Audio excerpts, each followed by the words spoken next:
हर सामाजिक विभाजन, हर सामाजिक विभिन्नता, विभिन्नता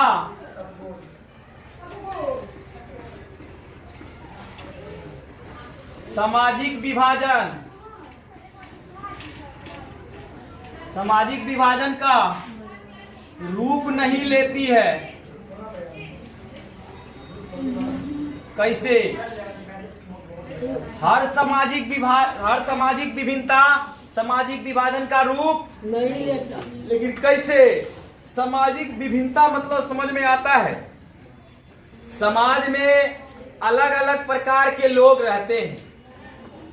समाज में अलग अलग प्रकार के लोग रहते हैं। समाज में लोग धर्म के नाम पे, जाति के नाम पे, लिंग के नाम पे, भाषा के नाम पे, क्षेत्र के नाम पे अलग रहते हैं, जिसको बोलते हैं सामाजिक विभिन्नता। क्या बोलते हैं? सामाजिक विभिन्नता। लेकिन हर सामाजिक विभिन्नता सामाजिक विभाजन का रूप नहीं लेती है। मतलब मान लो भारत में अमीर भी है और गरीब भी, तो सामाजिक विभिन्नता है कि नहीं है? सामाजिक विभिन्नता, विभिन्न समाज है कि नहीं है? अमीर गरीब में सामाजिक विभाजन है कि नहीं है? मतलब अमीर गरीब में थोड़ा मोड़ा भेदभाव हो जाता है कि नहीं हो जाता है? ऐसा है कि भेदभाव नहीं होता है। तुम लोग भी कोई अमीर आदमी को देखता होगा कि एकदम रोल्स रॉयस का, तुम लोग भी कोई अमीर आदमी को देखता होगा कि एकदम रोड पे आ रहा है और लैम्बोर्गिनी कार से निकला, और लैम्बोर्गिनी कार से निकला तो तुम लोग को आत्मा में फील होता है कि वो जो है एकदम एचडी क्वालिटी का आदमी है, और हम जो है एचडी क्वालिटी का आदमी नहीं है, हम जो है लो क्वालिटी का आदमी है। ऐसा कभी तुम्हारे हृदय में आता है कि नहीं आता है? आता है। तो ये सामाजिक विभिन्नता है। लेकिन अगर जो तुम्हारे दिल में ऐसा भावना आता है, तो तुम्हारे जैसा और भी कोई गरीब होगा, उसके दिल में भी ऐसा भावना होगा कि नहीं होगा? उसके दिल में ऐसा भावना होगा तो तुम लोग क्या करता है? सब गरीब एकजुट होके क्या बोलता है सरकार को कि हमको अपना देश अलग कर दीजिए। बोलता है सामाजिक विभिन्नता है, लेकिन सामाजिक विभाजन होता है। जरूरी नहीं है कि सामाजिक विभाजन हो, लेकिन वही सामाजिक विभाजन है। भारत में अमीर भी है, गरीब भी है, लेकिन वही देश का बात चले कि भारत पर पाकिस्तान आक्रमण किया, कौन कौन जाएगा बॉर्डर पे पाकिस्तान के सेना से लड़ने के लिए? तो उस समय अमीर हो, गरीब हो, ऊंच हो, नीच हो, सब देश के नाम पे एक हो जाते हैं कि हम लोग भाई भाई हैं, हम लोग एक हैं। तो बताइए, आदमी भारत में सामाजिक विभिन्नता है, भारत में सामाजिक विभिन्नता है, लेकिन हर सामाजिक विभिन्नता सामाजिक विभाजन का रूप लेती है नहीं। हर सामाजिक विभिन्नता सामाजिक विभाजन का रूप लेती है नहीं। जाति के नाम पे, लिंग के नाम पे, भाषा के नाम पे सामाजिक विभाजन है, लेकिन जब देश का नाम बात आता है, राष्ट्र का बात आता है, तो उस समय सब कुछ खत्म। खाली हम लोग एक भारतीय है और उस समय सब एक हो जाते हैं और सामाजिक भिन्नता नहीं होता है। लेकिन बहुत सारा ऐसा सामाजिक विभाजन है कि बहुत सारा ऐसा सामाजिक विभिन्नता है जो सामाजिक विभाजन का रूप लेती है। जैसे मान लो श्रीलंका का बात है। श्रीलंका में जो है तमिल अल्पसंख्यक में था और सिहली बहुसंख्यक में। अब बताओ, राजीव गांधी सेना नहीं भेजता श्रीलंका में, तो बताओ श्रीलंका का समाज अलग होता? हो जाता? नहीं होता। तमिल अलग हो जाता और सिहली अलग। दोनों में झगड़ा चलिए रहा था ना जी। तमिल अलग हो जाता और सिहली अलग होता, तो तमिल कब्जा भी कर लेता सिहली पे। तो श्रीलंका में सामाजिक विभाजन था क्या चीज के आधार पे? जाति के आधार पे, भाषा के आधार पे। भाषा के आधार पे ना, जो आदमी सिहली बोलता था वो अपने आप को हाई फाई समझता था, और जो तमिल बोलता था वो समझता था कि वो आदमी लो क्वालिटी का है। तो कहने का मतलब सामाजिक विभिन्नता जो है सामाजिक विभाजन का रूप लेती है, नो डाउट, लेकिन सब सामाजिक विभाजन सामाजिक विभिन्नता का रूप नहीं लेती है। सब सामाजिक विभाजन सामाजिक अंतर कब सामाजिक अंतर कब सामाजिक विभाजन का रूप लेती है? सामाजिक विभाजन का रूप लेती है। सामाजिक अंतर कब सामाजिक विभाजन का रूप लेती है? अब बताओ, समाज में अंतर होता है, अभी बताइए, विभिन्नता होती है, अंतर होता है समाज में, लेकिन सामाजिक अंतर, सामाजिक विभिन्नता कब, सामाजिक विभिन्नता कब, सामाजिक अंतर कब सामाजिक विभाजन का रूप लेता है?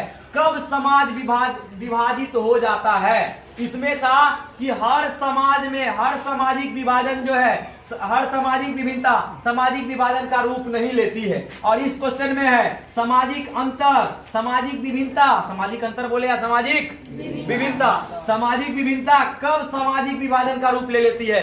कब समाज विभाजित हो जाता है सामाजिक विभिन्नता से, ये बताएं।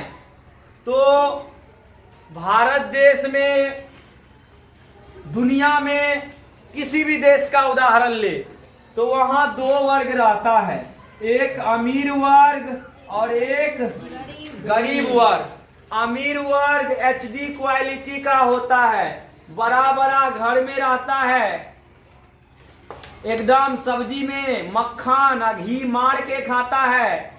लेकिन गरीब मजदूर को तेलों पे आफत हो जाता है, बेचारा किसी दिन बिना तेलों का खाना बना लेता है अपने घर में, कि तेल बड़ा महंगा है, 200 रुपए लीटर। एक पौवा तेल लाता है तो 3 दिन खाना बनता है उसका। लेकिन अमीर आदमी एक पौवा तेल लाया तो उसी में जो है एक के दिन, एक पौवा तेल क्या लाया, उसको एक पौवा तेल लाने का जरूरत क्या है?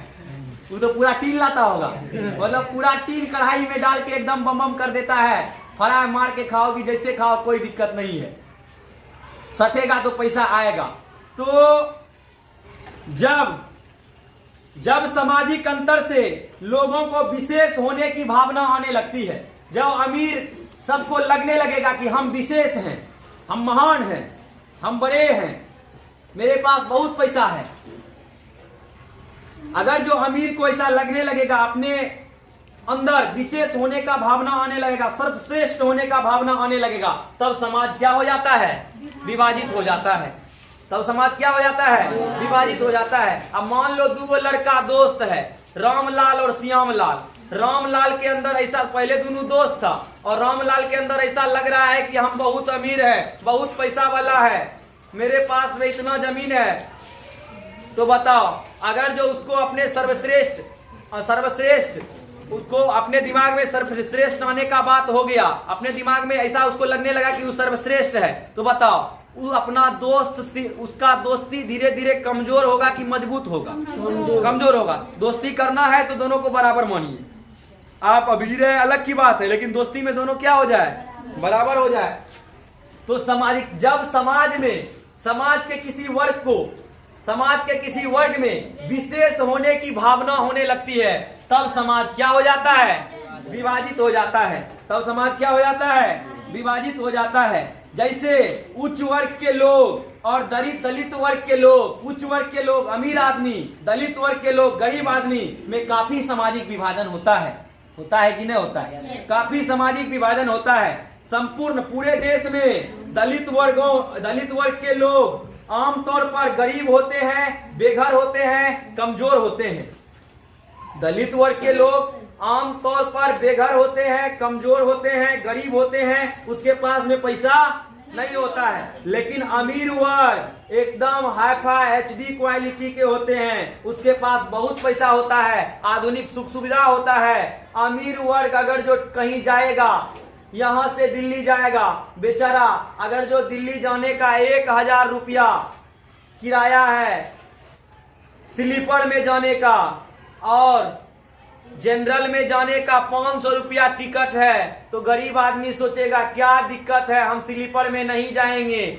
हम थोड़ा पैर बिठार के नहीं सोएंगे, हम बैठे के काम चला लेंगे, 500 रुपया का हम टिकट कटा लेते हैं और 500 रुपया का कुछ खा लेंगे, 1000 में मेरा काम हो जाएगा। ऐसा सोचता है कि नहीं सोचता है? लेकिन अमीर आदमी कोई सोचने का जरूरत नहीं है, लीजिए एकदम ट्रेन छूटा, प्लेन बुक कर लीजिए, पैसा है तो सब कुछ है। तो बताइए, अमीर में विशेष होने की भावना आने लगा है कि नहीं आने लगा? आने लगा है, जिसके कारण से गरीब अपने आप को इससे अलग समझने लगता है। गरीब अपने आप को अमीर से अलग समझने लगता है, जिसके कारण से समाज क्या हो जाता है, विभाजित हो जाता है। समाज क्या हो जाता है, तुमको आएगा सामाजिक अंतर कब सामाजिक विभाजन का रूप लेती है, तो जब समाज में किसी विशेष वर्ग को ऐसा लगने लगता है कि वह महान है, वह क्या है, महान है, वह महान है। अब जैसे अमीर वर्ग और दलित वर्ग समाज में दोनों है। अब दलित वर्ग बेघर होते हैं, मजदूर होते हैं, कमजोर होते हैं, उसके पास आधुनिक सुविधा नहीं होती है। अमीरों के पास में आधुनिक सुविधा होती है, जिसके कारण से ऐसा लगने लगता है, गरीब को ऐसा लगने लगता है कि हम जो है अमीर से अलग हैं, हम उच्च वर्ग से अलग हैं, और समाज क्या हो जाता है, अलग हो जाता है। समाज क्या हो जाता है, अलग हो जाता है। तो सामाजिक अंतर कब सामाजिक विभाजन का रूप ले लेती है, जब किसी में विशेष की भावना आने लगती है, जब किसी को ऐसा लगता है हम क्या है, अमीर है, हम विशेष है, हम हाई-फाई है। समझ में आ रही है ना बातें। चलिए तो बोल रहा है सामाजिक विभाजन जो है, सामाजिक विभाजन की राजनीतिक परिणाम स्वरूप, सामाजिक विभाजन की, समाज में जो विभाजन है उसका राजनीति के परिणाम स्वरूप, राजनीति के बाद ही लोकतंत्र के व्यवहार में परिवर्तन होता है, राजनीति के बाद ही लोकतंत्र के व्यवहार में परिवर्तन होता है। और भारत के संदर्भ में इसका क्या करना है, वर्णन करना है कि सामाजिक विभाजन में जो राजनीति होता है, सामाजिक विभाजन में जो क्या होता है, राजनीति, नेता सब जो एकदम टॉन मारते रहता है कि टॉन मारते रहता है, देखते रहता होगा कि एकदम कुछ किसी विशेष जाति विशेष वर्ग का नेता जो होगा उस वर्ग को ज्यादा साबित करेगा कि हम भारत में बहुत अधिक संख्या में है, हम विशेष वर्ग के हैं। तो नेता सब सामाजिक विभाजन की राजनीति के परिणाम स्वरूप, जब नेता सामाजिक विभाजन में घुस जाता है, राजनीति सामाजिक विभाजन में घुस जाता है, उसके परिणाम स्वरूप लोकतंत्र का व्यवहार कैसा हो जाता है, परिवर्तन हो जाता है। लोकतंत्र में जो होना चाहिए वो जो नहीं होना चाहिए वह भी होने लगता है, लोकतंत्र में जो नहीं होना चाहिए वह भी होने लगता है। और इसका वर्णन करना है किसके सापेक्ष में, किसके संदर्भ में, भारत के संदर्भ में। कोई भी देश जो होता है, कोई भी देश की राजनीति वहां के सामाजिक विभाजन से अछूती नहीं रहती, कोई भी देश की राजनीति वहां की सामाजिक विभाजन से अछूती नहीं रहती। कहने का मतलब कोई भी देश का राजनीति समाज को विभाजित करके ही जीता जाता है, समाज को विभाजित करके ही जीता जाता है। जैसे भारत में चुनाव होता है, भारत में चुनाव होता है तो नेता देखता है कि कौन सीट पे हम चुनाव प्रचार करने जा रहे हैं और उस सीट पे कौन जाति का संख्या अधिक है। आप देखेगा इस सीट पे फलना जाति का संख्या अधिक है तो एकदम उसी के बारे में कहता है। तो मतलब किसी भी देश की राजनीति में सामाजिक विभाजन महत्वपूर्ण भूमिका निभाता है कि नहीं निभाता है। सामाजिक विभाजन नहीं हो तो राजनीतिक दल जो होगा, नेता सब जो होता है उसका भट्ठा बैठ जाएगा। नेता सब समाज को विभाजित करके अपना वोट लेते हैं। अब जैसे मान लो अगर भारत में आजादी के बाद दलितों और पिछड़ों के लिए नहीं सोचा जाता तो आज भारत कई टुकड़ों में विभाजित होता। अगर जो भारत में आजादी के बाद भारत सरकार दलित और पिछड़ों के बारे में नहीं सोचता तो भारत आज विभाजित होता कि नहीं होता, विभाजित होता। क्योंकि दलित पिछड़ा का अगर जो शोषण होता तो दलित पिछड़ा एकदम अपना आवाज उठाता। नेता लोग जो बहुसंख्यक है बहुसंख्यक वाला का साथ देता, क्योंकि नेता को तो कुर्सी पे बैठना है, नेता को कुर्सी पे बैठना है। वो बहुसंख्यक वाला जो होता पार्टी, बहुसंख्यक वाला जो जाति होता उस जाति को साथ देता, जिसके कारण से दलित का स्थिति बद से बदतर होता जाता और दलित गरीब हो जाते और गरीब होने के बाद दलित विद्रोह कर देते। अभी राजनीतिक दल जो होता है हमेशा किसी न किसी समुदाय का प्रतिनिधित्व करती है। कौन समुदाय का प्रतिनिधित्व करेगा? जिस समुदाय से उसको वोट ज्यादा मिलेगा कि जिस समुदाय से वोट उसको कम मिलेगा? ज्यादा वाला समुदाय का प्रतिनिधित्व करता है और उसकी आवाज को उठाता है और उसकी आवाज उठाता है। आज नेता सब क्या करता है? आज नेता सब दलित का वोट पाने के लिए दलित के फेवर में अनेकों कानून बनाता है कि दलित का बेटा है, हाँ आपको 50 नंबर आएगा, इसी में पास करके आपको सरकारी नौकरी आ जाएगा। उसी टाइप से अगर जो कोई जनरल आदमी है तो जनरल आदमी को ज्यादा नंबर लाना पड़ेगा तब उसको नौकरी होगा। अब बताओ, दलित को मजदूर को विशेष अधिकार दिया जा रहा है कि नहीं दिया जा रहा है? दिया जा रहा है। अब तुम लोग को लग रहा होगा क्यों दिया जा रहा है?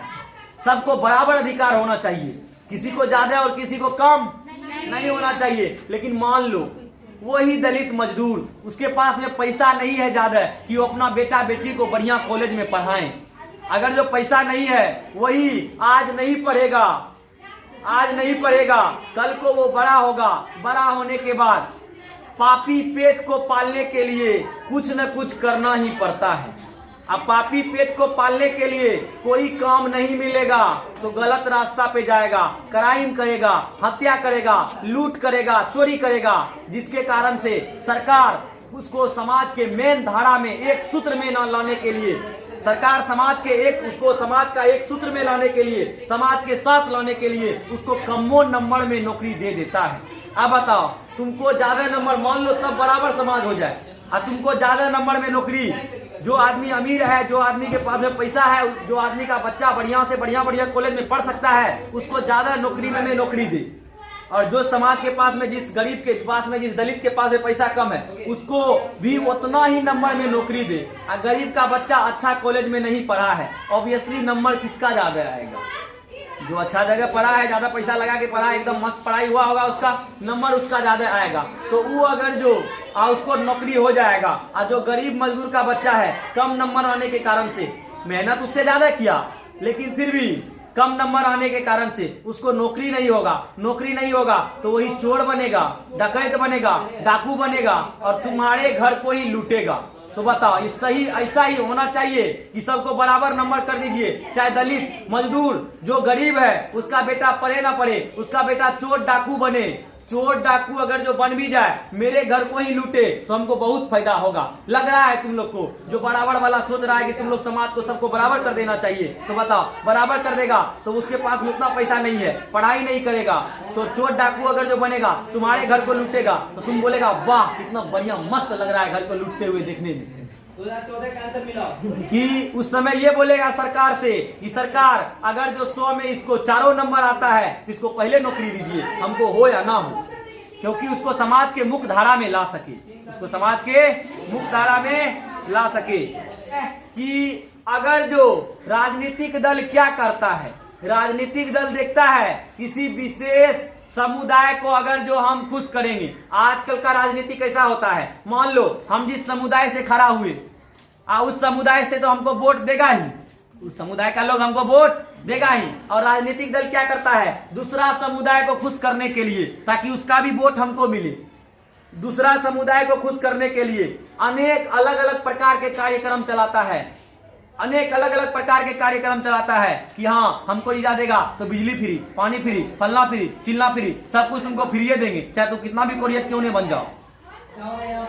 मतलब कहने का है कि राजनीतिक दल जो है, लोकतंत्र में ऐसा नहीं बोला गया है कि आप किसी विशेष समुदाय को जो है एकदम परफेक्ट रूप से देखिएगा और उसको विशेषाधिकार पूरा दीजिएगा, ऐसा लोकतंत्र में नहीं लिखा है। लेकिन राजनीतिक दल अपना स्वार्थ के चलते किसी विशेष समुदाय को विशेष अधिकार देते हैं।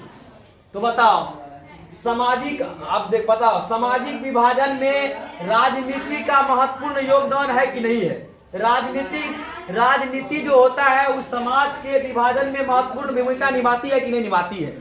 राजनीति जो होता है सामाजिक विभाजन में लोकतंत्र के व्यवहार में परिवर्तन लाता है कि नहीं लाता है। लोकतंत्र में कहा गया है कि जनता के लिए, जनता के द्वारा चलाया गया सरकार को लोकतंत्र कहेंगे। लेकिन जनता के द्वारा तो सरकार चलता है, लेकिन राजनीतिक दल किसी विशेष समूह को ज्यादा अधिकार दे दिया। ज्यादा अधिकार देने के कारण से दूसरा समूह विरोध करेगा ही। अगर जो राजनीतिक दल सब जनता को, जितना भी जाति था, जितना भी धर्म था, सबको समान दृष्टि से देखता तो समाज विभाजन होता नहीं। राजनीतिक दल किसी विशेष समुदाय को ज्यादा ध्यान देना लगता है, जिसके कारण से दूसरा समुदाय में ऐसा भावना आने लगता है कि नेता हमारे लिए ठीक नहीं है, अपने जाति का नेता लाओ। अगर जो जिंदगी भर जाति करते जाए तो बताओ हमारा देश कभी डेवलप करेगा? नहीं। हमारा देश में विकास के नाम पर वोट होना चाहिए कि कौन नेता कितना देश को आगे बढ़ाया, उसके आधार पे वोट देंगे। लेकिन ऐसा होता है? तू कौन जाति का है, तू फलना जाति, तू चिल्ला जाति, तू मेरे जाति का ही है, हमको ही वोट दो, ये होता है। ऐसा होना चाहिए? नहीं। तो सामाजिक विभाजन जो होता है, सामाजिक विभाजन में राजनीति का योगदान है। सामाजिक विभाजन में राजनीति का योगदान है। और राजनीति का योगदान होने के कारण से सामाजिक विभाजन, राजनीति जो होता है लोकतंत्र के व्यवहार में परिवर्तन लाता है कि नहीं लाता है? कुछ काम लोकतंत्र के विरुद्ध भी कर देता है कि नहीं कर देता है? कर देता है। समझ में तो आ रही है ना बातें? ऐसा है। अब देखो 70 के दशक में, क्या तुम लोग 70 के दशक मतलब समझता है?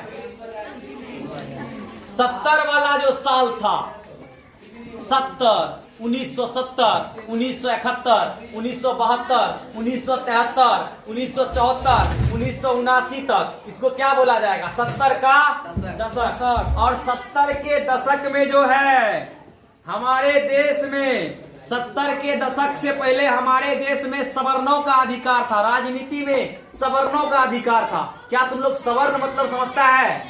अमीर। सवर्ण मतलब अमीर, उच्च वर्ग के लोग को राजनीति पर अधिकार था, राजनीति पर दबदबा 1970 से पहले किसका था? सवर्ण का, उच्च लोग का, अमीर लोग का, जिसके पास में बहुत पैसा है उसका। लेकिन 70 के दशक के बाद इसमें परिवर्तन आने लगा, क्योंकि अब दलित भी समझदार होने लगे, पढ़ाई लिखाई करने लगे, मजदूर भी समझदार होने लगे। समाज के हर वर्ग के लोग धीरे धीरे समझदार होने लगे और समझने लगे कि कौन मेरे ऊपर अत्याचार करता है और कौन मेरे ऊपर अत्याचार नहीं करता है। हमारे देश के लोग, हमारे देश के गरीब मजदूर 70 के दशक के बाद उसको ये समझ में आने लगा कि समाज में, लोकतंत्र में जो है मेरा भी अधिकार बराबर है। जितना अमीर का अधिकार है उतना किसका अधिकार है? मेरा भी उतना, गरीब का भी उतना ही अधिकार है। इसीलिए हम भी राजनीति में भागीदारी लेंगे। अब बताओ नेता कौन बन सकता है? जिसके पास में सब सुविधा को जो देख लिया है वो अच्छा नेता बनेगा, कि जो जिंदगी में कष्ट को देख लिया है वो अच्छा नेता बनेगा? जो कष्ट को देखा है वो अच्छा नेता बनेगा, क्योंकि वो कष्ट को देखा है। कौन कष्ट कौन समय में होता है गरीब को, उसको सब चीज का अनुभव है, तो वो अच्छा से समाज को देख सकता है। तो 70 के दशक में जो नेता बनते थे वे नेता का रहन सहन और उसकी शिक्षा दीक्षा में काफी बदलाव आने लगा। काफी बदलाव आने के कारण से जो नेता गरीब भी था वो एकदम मालामाल होने लगा, उसके पास में अधिक मात्रा में पैसा आने लगा, जिसके कारण से वे नेता भी सवर्णों के श्रेणी में आ गए। मतलब 70 के दशक में कुछ ऐसा भी अगर जो नेता था, अरे सब तो खराबे नेता नहीं होगा, कुछ सब अमीरे नेता नहीं होगा, कुछ ऐसा भी नेता होगा जो गरीब का दर्द समझता है। लेकिन 70 के दशक में जो गरीब का दर्द भी समझने वाला नेता था, पैसा का चस्का उसको लगा, रहन सहन में बदलाव आया, तो कौन होता है गरीब? कौन होता है गरीब? अब गरीब को भूल गया। गरीब को क्या किया? गरीब को भूल गया और वह आदमी के पास में पैसा ज्यादा आ गया तो उसको सवर्ण का श्रेणी में आ गया, उसको हम लोग सवर्ण बोलेंगे, जिससे सवर्णों का एक अलग समाज बन गया, 70 से 90 के दशक में, 70 से 90 के दशक में उच्च वर्ग के लोग और मध्यम वर्ग के लोग, राजनीति में उच्च वर्ग के लोग और मध्यम वर्ग के लोग दोनों के बीच राजनीति में कंपटीशन चलता था कि कौन जीतेगा। भारत का बात कर रहे हैं, उच्च वर्ग का लोग जीतेगा कि मध्यम वर्ग का। लेकिन 90 के दशक के बाद उच्च वर्ग और मध्यम वर्ग के साथ में जो पिछड़ा और दलित जाति के लोग हैं वह भी नेता बनने लगे, वह भी राजनीति में भागीदारी लेने लगे, वह भी राजनीति में भागीदारी लेने लगे। लेकिन कब? 90 के दशक के बाद। 90 के दशक के बाद पिछड़ी जाति हो गया, दलित वर्ग हो गया, ये सब लोग भी राजनीति में भागीदारी लेने लगे, जिससे के कारण सरकार की कुछ ऐसी नीतियां अगर जो बनती थी जो उस दलित के खिलाफ है, तो वो दलित अब लेता है, वो दलित संसद में बोल के धरना प्रदर्शन करके सरकार के प्रति आवाज उठा के उस कानून को बदलवाने का काम करते थे। लेकिन 70 के दशक में अमीर आदमी का सत्ता में ज्यादा भागीदारी होता था। सरकार अमीर वर्ग का बनता था, जिसके कारण से उसको पता कहाँ है कि गरीब का जीवन कैसा होता है। जो मन कानून वो कानून बनाया, लेकिन उसका विरोध करने वाला अभी कोई नहीं है। लेकिन 90 के दशक में जब दलित लोग समाज में आया, 90 के दशक के बाद जब गरीब आदमी सत्ता में भागीदारी लेने लगा, तो वह देखा कि जो सरकार है, सरकार उसके खिलाफ गलत नीतियां बना रही है, तो सरकार के खिलाफ धरना देके प्रदर्शन करके, सरकार के खिलाफ धरना प्रदर्शन करके वो उस कानून को बदलवाने का काम करते थे। तो बताइए, लोकतंत्र में जो है 70 के दशक से लेकर आधुनिक दशक तक भारतीय राजनीति में बदलाव आया है कि नहीं आया है? आया है। पहले भारतीय राजनीति में किसका अधिकार था?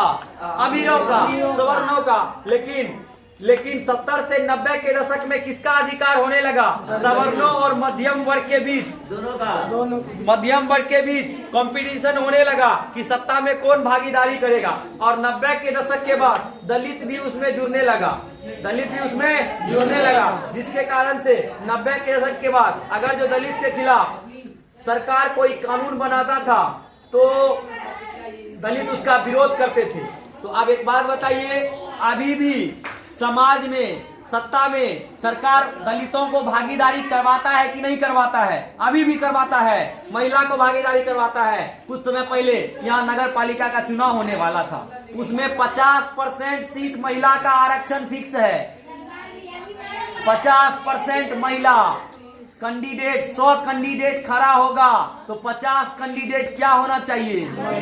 महिला होना चाहिए। तो आप बताओ, सत्ता में साझेदारी हो रही है कि नहीं हो रही है? महिला को भी अधिकार दिया जा रहा है। तो